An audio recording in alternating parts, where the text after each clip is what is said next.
Phone tapping case రోజురోజుకి కీలక మలుపులు తిరుగుతోంది. ఈ ట్యాపింగ్ వ్యవహారంలో బాధితుల సంఖ్య ఇంకా పెరుగుతూనే ఉంది. ఈ కేసులో విచారణను సిట్ అధికారులు వేగవంతం చేశారు. ఎస్ఐబి మాజీ చీఫ్ ప్రభాకర్ రావు, మాజీ డీఎస్పీ ప్రణీత్ రావుల విచారణలో ట్యాపింగ్ కు సంబంధించిన ఆధారాలను సేకరించారు సిట్ అధికారులు. ఇప్పటికే వేల సంఖ్యలో ఫోన్లు ట్యాపింగ్ చేసినట్టు సిట్ బృందం గుర్తించింది. ఈ క్రమంలో ఫోన్ ట్యాపింగ్ బాధితుల స్టేట్మెంట్లను సిట్ బృందం రికార్డు చేస్తోంది. ఇప్పటి వరకు దాదాపు 300 మంది వరకు ఫోన్ ట్యాపింగ్ బాధితుల స్టేట్మెంట్లను రికార్డు చేసింది సిట్. అలాగే కాంగ్రెస్ పార్టీకి చెందిన సుమారు 200 మంది నాయకుల ఫోన్ నంబర్లను ప్రభాకర్ రావు టీం ట్యాప్ చేసిందన్న ఆరోపణలున్నాయి. మొత్తం 4200కు పైగా ఫోన్లు ట్యాప్ అయినట్టు గుర్తించారు సిట్ అధికారులు. రాజకీయ నాయకులు, గవర్నర్లు, హైకోర్టు జడ్జిలు, మీడియా, సినీ, ఫార్మా, ఐటీ ప్రముఖుల ఫోన్లు ట్యాప్ అయినట్టు సిట్ తేల్చింది. అయితే ఈ లిస్టులో సమంతతో పాటు రకుల్ ప్రీత్ సింగ్ సహా పలువురు హీరోయిన్ల పేర్లు తెర మీదకొచ్చాయి. మరి వారికి కూడా నోటీసులు ఇచ్చి విచారిస్తారా అన్న దానిపై ఇప్పుడు చర్చ జరుగుతోంది. ఇక ఇదిలా ఉంటే గతేడాది మార్చిలో ఫోన్ ట్యాపింగ్ కేసు నమోదైంది. దాదాపు ఏడాదిగా ఈ ఫోన్ ట్యాపింగ్ కేసు విచారణ కొనసాగుతోంది. ప్రభాకర్ రావు అమెరికాలో ఉండడంతో ఈ కేసు విచారణ ఇప్పటి వరకు ఆలస్యమైంది. అయితే ఎట్టకేలకు ప్రభాకర్ రావు అమెరికా నుంచి రావడంతో ఈ కేసులో విచారణను వేగవంతం చేసింది సిట్.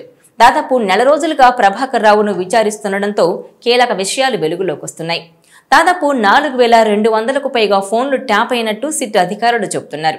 ఇప్పటి వరకు అనేక మంది సాక్షుల నుంచి వాంగ్మూలం తీసుకున్న సిట్ అధికారులు మరికొంతమంది నుంచి కూడా స్టేట్మెంట్ను రికార్డు చేయనున్నారు. ఓవైపు నిందితులను విచారిస్తూనే మరోవైపు సాక్షుల నుంచి వాంగ్మూలాలు కూడా సేకరిస్తున్నారు. ఈ క్రమంలోనే ఫోన్ ట్యాపింగ్ కేసుకు సంబంధించి మరో కొత్త విషయం వెలుగులోకి వచ్చింది. ఫోన్ ట్యాపింగ్ వ్యవహారంలో అక్రమాలు 2 రకాలుగా సాగినట్టు దర్యాప్తు అధికారులు గుర్తించారు. కొన్ని నంబర్లను నేరుగా ట్యాప్ చేసిన ప్రణీత్ రావు అనుకో మరికొన్ని నంబర్లను మాత్రం కాల్ డేటా రికార్డింగ్ లిస్టు తీసినట్టు సమాచారం. ఒక వ్యక్తి కాల్ డేటా రికార్డ్ అంటే సిడిఆర్ తీయాలంటే కేంద్ర ప్రభుత్వం కొన్ని గైడ్ లైన్స్ విధించింది. ఆ నిబంధనల ప్రకారం మాత్రమే సిడిఆర్ తీయాలి. కానీ ప్రణీత్ రావు టీం కేంద్ర ప్రభుత్వ నిబంధనలను తొంగలో తొక్కి ఇష్టానుసారంగా అనేక మంది సిడిఆర్లు తీసినట్టు అధికారులు గుర్తించారు. దీంతో ప్రణీత్ రావు ఎవరెవరి నంబర్ల కాల్ డేటా సేకరించారనే దానిపై పోలీసులు ఆరా తీస్తున్నారు. దీంతో ఫోన్ ట్యాపింగ్ కేసు తవ్వే కొద్దీ సంచలన విషయాలు వెలుగులోకి వస్తున్నాయి. వేల ఫోన్లు ట్యాపింగ్ చేసినట్టుగా సిడిఆర్ ఆధారాలు లభ్యమవుతున్నాయి. వీలైనంత మంది స్టేట్మెంట్లను పోలీసులు నమోదు చేస్తున్నారు. ఇలా ట్యాపింగ్ చేసిన నంబర్లలో న్యాయమూర్తులు, సినీ తారలు కూడా ఉండడంతో దర్యాప్తు చేస్తున్న అధికారులు కూడా అవాక్కవుతున్నారట. తెలంగాణలో బీఆర్ఎస్ ప్రభుత్వం అధికారంలోకి వచ్చినప్పటి నుంచి ట్యాపింగ్ జరుగుతోందన్న ఆరోపణలున్నాయి. అయితే ఇప్పటి వరకు 2018 నుంచి ఫోన్ ట్యాప్ చేస్తున్న సిడిఆర్లు లభించాయట. ట్యాపింగ్ ఆధారాలన్నీ ధ్వంసం చేశామని అనుకున్నారు కానీ అధికారిక ట్యాపింగ్ కోసం పంపిన సిడిఆర్లు మాత్రం ధ్వంసం చేయలేకపోయారు. ఇదంతా అధికారిక ట్యాపింగ్ గురించే. అయితే అనధికారికంగా చేసిన ట్యాపింగ్ విషయంలో మాత్రం వారు ఇప్పటికీ సేఫ్గానే ఉన్నారని భావిస్తున్నారు. మరోవైపు ఈ ట్యాపింగ్ కేసు వ్యవహారం రాష్ట్ర పోలీసులతో తేలదని సిబిఐకి ఇవ్వాలని బీజేపీ నేతలు డిమాండ్ చేస్తున్నారు. అయితే అలా చేస్తే ఇక అది కోల్డ్ స్టోరేజ్కి వెళ్ళినట్టేనని కాంగ్రెస్ నేతలు అంటున్నారు. ఇదిలా ఉంటే ఈ ఫోన్ ట్యాపింగ్ పై చర్చ ఇప్పటిది కాదు, ఏడాదిగానే నడుస్తూనే ఉంది.